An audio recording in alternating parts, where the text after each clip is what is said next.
Welcome back, everybody, and here it is, the Red Dead Redemption Christmas Special. Now, judging by the title, considering that you just haven't thought about the idea yet, you would expect that this would be worse than the Star Wars Holiday Special. Well, no, it's not going to be like that. It's not going to be worse, if that was possible.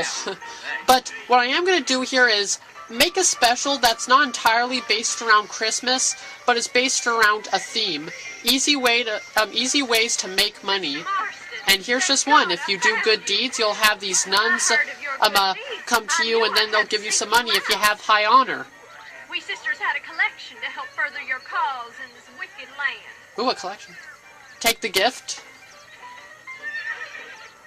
You're very kind. Ooh, $66. Thank you, Mother. Nuns are so sweet in this game. Well, nuns are so sweet in real life. Anyway, the theme about the... Anyway, so yeah. I bet a lot of you have easy and fast ways to make money in this game, and if you're watching this, you probably stick to your own. But here I'm just going to show you some of my ways to make money that probably some of you can pick up on and see if you would like to give them a try. So yeah, but if you want to stick to your old ones, that's fine. But here I'm just going to show you some ways to make a lot of money in little time. Now, the most recognizable thing to do in this game when you're tired of the story and mini missions is to rob banks. It's also a recognizable way to make money. And this is the second most famous bank in the game. It would be the most famous, but there's that Blackwater Bank is part of a mission. So anyway, robbing banks is a very famous part of the game. And what happens here is that people usually who haven't achieved 100% completion in this game, what they'll do is that they'll dress up normally without this outfit. They'll equip their bandanas, which of course, make your give you neutral honor. Well, don't give you any honor at all because it hides your identity. So yeah, their reputation will plummet. And at night, when people think that there are no witnesses, but I robbed this bank with normal outfits numerous times, and only once nobody saw me. But basically what they'll do is that they'll go to the side, and because the bank is closed, they'll break the window. See, like that. They'll break the window. They'll jump in. They'll get in here, and you see that door over there? That door. You see that that bar door? That bar door, once people cross, witnesses, like, say, one witness over here, they're eligible to have a witness identify them and report them to the authorities, and then they'll be wanted, and then you'll have a bunch of lawmen come after you when you're trying to rob the bank. But see how I went through the door and nobody is after me? It's because I have this outfit. This is the Bureau uniform. So yeah, here's what it does. It's great. Ignoring that you go around killing tons of people in a rampage, you won't get a wanted meter if you do illegal stuff in this suit. You can rob horses, rob people, rob banks. You can probably kill other people's livestock, and for some reason, like the sheriff's office or the detectives or the army won't go after you. They'll just leave you alone as if you did nothing at all. But here's my question though: why? Why does nobody care? Why does the law dismiss you when you're wearing a bureau outfit? I could have just easily picked it up from a bureau of investigation I killed. Like, do they just think that the outfit is so hip and cool that they decide to, like, just let me do whatever I want? Like, oh, look, he's breaking the law all the time, but look at that outfit. Oh my god, it's absolutely fantastic. We'll let him do whatever he wishes. But all it consists of is a black jacket, an average tie, some average black jeans, and a little hat. Oh well, I guess I'll never understand. This is where all the money is kept in Armadillo, 2 safes and 2 chests, and also I have my bandana on. Bandana and a bureau uniform is a match in heaven because you won't lose any honor and you won't get wanted. So again, you can do whatever you want, aside that you don't kill a lot of people. So I'm going to crack the safe. It's pretty easy. all you have to do is move the analog stick left and right, and when you hear the controller vibrate, just let go, and then that will unlock a lock. And there are 3 locks. Once you unlock the 3rd one, you're done. Then you get to see him steal the money. 3 sacks of coins or dollars. Probably dollars. There's a pistol in there. I don't know why I take that for ammo. $73. That's nice. I'm gonna unlock these 2 chests. $41 and... let's see, $41 and another $41, so I think that's about $140. Sorry, my math may be off. I'm playing the game, doing narration, and I'm trying to solve math all at the same time. It could be hard. 20. 65. And you can't see what form, and you can't see what type of money or cash he steals, whether it's coins or dollars. It's probably the same thing. Now look at this. It's an absolute crime scene. But it's not a crime scene because he knows and he doesn't care. I'm wearing this uniform. He's probably going to think, oh my god, all of the town's money has been stolen. But he was wearing such a great outfit, I'll give him a break. Seriously, the town doesn't care that I just robbed like all of its money. $210. Nobody cares. Not even the sheriff's office cares. Maybe the dog cares. But still, that was $210 in like 2 minutes. That was pretty fast. Well, really, like 1 minute since I had to talk. Also, if you have a PS3, that's good because you get an extra gang hideout that you can do that has a safe in it that you can rob. In fact, I'll go there right now. I'll cut to when I got there. Okay, so only on the PS3, the name of the gang hideout is Solomon's Folly. It's right here. It's between the Scratching Post and Plainview, and so basically, the Waltons gang, they stole a wagon with an armadillo safe in it, and then after that, it's your job to fight off Walton's gang and deliver the safe back to Armadillo, and you'll get a reward. But I've done this multiple times. But you can betray him and get on. But you can betray him, Armadillo, and get on the safe and steal all the loot. And all throughout the and when you're delivering it to Armadillo, bandits will pursue you. So I've never done this before. So what I'm gonna do is get to an isolated place and rob the safe. Let's see. Benedict View can see me from here. Great, now I've got bandits on me.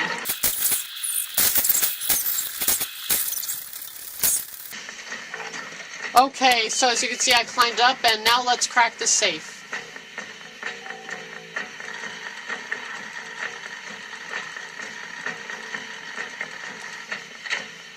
$14. 80. Yeah, 80.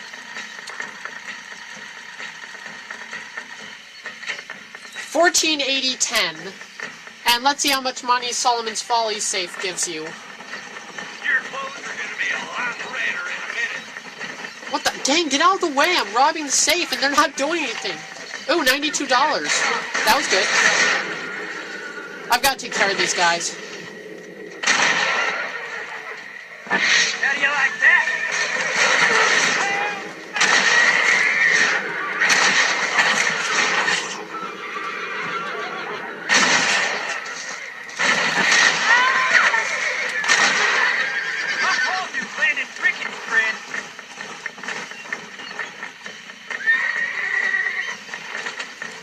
I'm not going to deliver... Okay, it looks like I could get back on, but they're going to know I stole it. I'm not going to get back on this.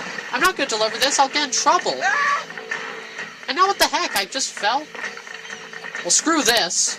Okay, so there's another safe located in El Matadero, which is in Mexico, Nuevo Paraiso. I just came from Southern America, now I'm in Southern Mexico. It's right here, as you can see, in this area.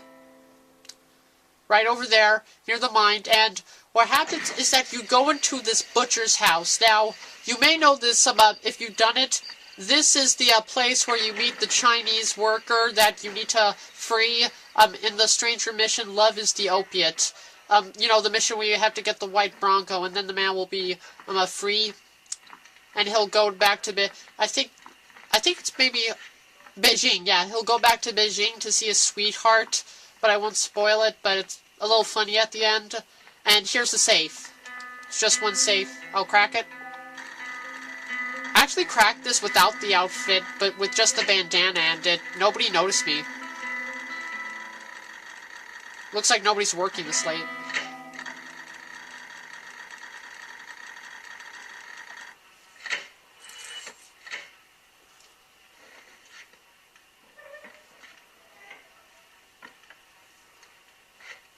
Get the money.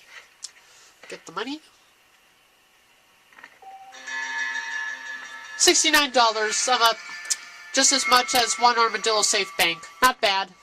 Okay, the next safe is in McFarland's Ranch. The McFarland Ranch jail. Everybody has to know McFarland's Ranch if they played the single player of Red Dead Redemption. Huh. It's a prosperous farm. It's a prosperous ranch, and it only has one safe. I'm surprised.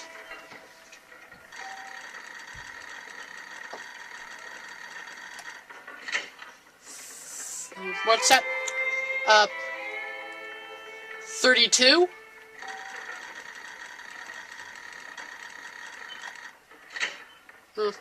About 97?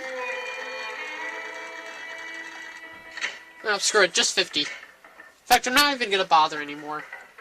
All that matters is the money. And that safe got me $68. Near $70. That seems like a theme we're running into with safes. Okay, and the final safe is located within the Blackwater Bank. Now, there is a white safe in El Presidio I've read up, but you can't really crack it. So yeah, I'm just gonna... Because Blackwater is the most prosperous and largest city in the world of Red Dead Redemption, I'm gonna assume that this safe will give me a lot of money. Hey, I could really clean up Armadillo if I went there. What do you mean?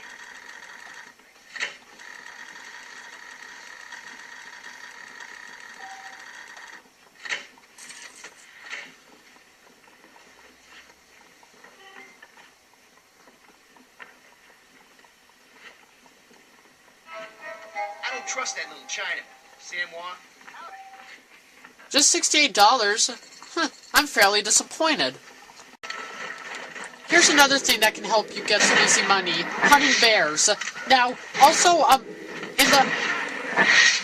in the more northern parts of West Elizabeth, there's big game animals like boars, elk, bighorns, but bears are probably some of the best animals that you can hunt and sell in the game. Of course, there are buffaloes, but there's only like this big pack of 30, and when you kill the 30, all the buffalo in the Great Plains, you'll get a trophy, Manifest Destiny, and basically, you've killed every single last buffalo in the Great Plains. So, buffalo are great, but they're limited. But bears are great, and they're unlimited. They'll always spawn, and also, if you kill some grizzly bears, usually what will happen is in the same spot where the grizzly bears were killed, more grizzly bears will come over, and then you'll be able to hunt them too.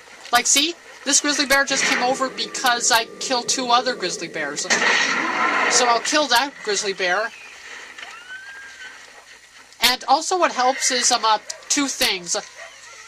The gun I use, the one that's on my back, the buffalo rifle.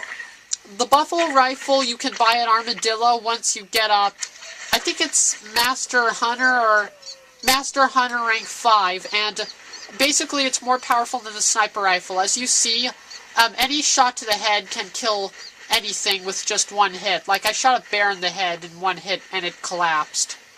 Also, I recommend downloading the free outfits, what's it called? Legend Outfit something on the Xbox Store and PlayStation Network, because it gives you double the amount of items you get from an animal. Like, if you skin one grizzly, you'll get 2 grizzly furs, 2 like if you kill a grizzly, 2 grizzly furs, 2 grizzly meats, 2 grizzly teeth if they have any.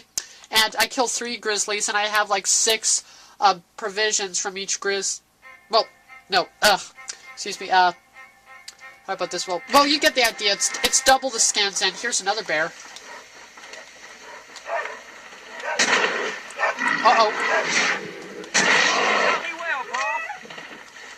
It just roared there. It could have finished me off. Wow. So yeah, as you can see, this could go on forever, so I'm going to stop here. But, so yeah, when you find a bear, go for it, and before you know it, you'll have the entire bears in West Elizabeth coming at you. I'm selling my provisions now, and sorry, I guess I was focusing on hunting, and instead I couldn't, like, focus on the basics of what the legendary hunter outfit does for you. But basically what I was trying to say is, because I killed 3 grizzly bears, I got 6 of all the provisions. And in total I killed 5, so now I have like 10 grizzly provisions. But it depends on whether or not you get a heart, tooth, or claw from the grizzly. This should make me a good... I don't know, it probably should make me a lot of money. Now let's go to gambling. Okay, for gambling, I can't really tell you every single last gambling game there is, because if that was so, I think this episode would go on another 30 minutes. But this is my favorite, and I think it's the easiest and fastest way to make some money. It's called Liar's Dice, and you can find it in this bar in Thieves Landing. You can also find it in Casa Madrugada in Nuevo Paraiso, and it's also in the Cantina in Escalera in Nuevo Paraiso. So anyway, the gist of the game is that every player has 5 dice, and the object of the game is to eliminate all other players, and to eliminate all the other players by making them all lose all their dice, and the man left standing wins. So basically what you do here is that you have to bet on how many dice there are and what type of dice there are. So say, for example, since I see it there, I could bet that there are 2 2s. Again, there are 2 dice that have the number 2 facing up. And if I make the bet, nobody can go below my bet.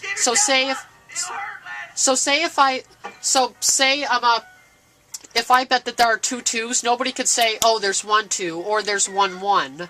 They can only go above, like there are 3 2s, or there are 3 3s. So you can't go below what other people bet. And when you bet, you can either call it out as a bluff or declare it spot on. If you call it out as a bluff, it means that they think that that the bid was wrong and that there aren't really that number of dice on the table. Like, say if he said there are 3 5s, and if I called it bluff and there were really 2 5s, then he would lose a die because he was lying. Hence the name Liar's Dice. But if it turns out that I called him out on a bluff and that his bid was right, then I would lose a die because I called out a valid bid. Then you could declare it spot on, basically saying that, well, not basically, but here, declaring it spot on means that you think that their bid is exactly right. So, like, say if he said that there are 4 6s, and then I say that's right, there are 4 6s, and there are 4 6s, then everybody else but me would have to lose 1 die. Declare spot on. If you're right and declare spot on, everybody but you loses 1 die. Or you can enter your own bid, but then again, other people can call it out as a bluff, so be careful. Nobody really calls your bid out as spot on, though. That never really happens. It's also sometimes good to play against just 1 player because it's kind of easier and you get to just concentrate on 1. But then again, everybody who loses to you has to fork over $20. So, say the maximum amount of people here would be 6. So if everybody was here and if I won, I would get $120. And also, always bet on what you have. Never be confident, or just go, or just hope for luck that they'll have the same number of dice as you do. Like, I have 2 2s. I can bet that there are 4 2s because he may have 2 2s. No, just bet 2 2s. And also, this leads up to an achievement, a trophy, really. It's a bronze trophy. No dice. Complete a game of Liar's Dice without losing a single die. That it seems tricky at first, but with repeated tries and if you follow advice, you should get the hang of it. Also, another thing for bluffs is that it has to be at least your number. Like if it's over, if I said that there were 2 3s, but it ended up that there were 3 3s, it would still be right because there were at least 2 3s. But if it was just 1 3, I would be wrong. So what it all comes down to, it's better to overestimate than underestimate. So 2 2s, and let's see how he reacts. He bets that there are 3 6s. I have no 6s, and that sounds like he thinks that I have a 6, so I'm going to call it the bluff. That's a bluff if I've ever heard of it.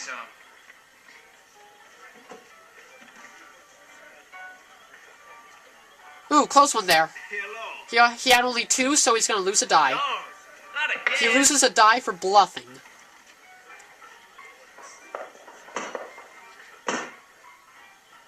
He bets that there are 2 2s. Well, I'm going to bet that there are 2 5s. I'll make a bid. He calls the bluff, and he's going to lose another die.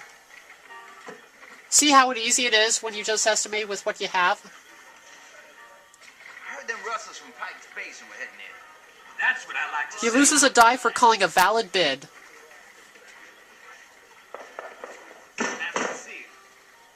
He bets that there's 1 6.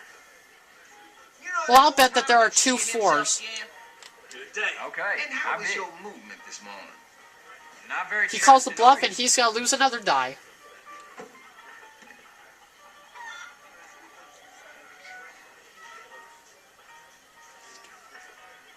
Oh well. And because it's 2, it should be incredibly easy now.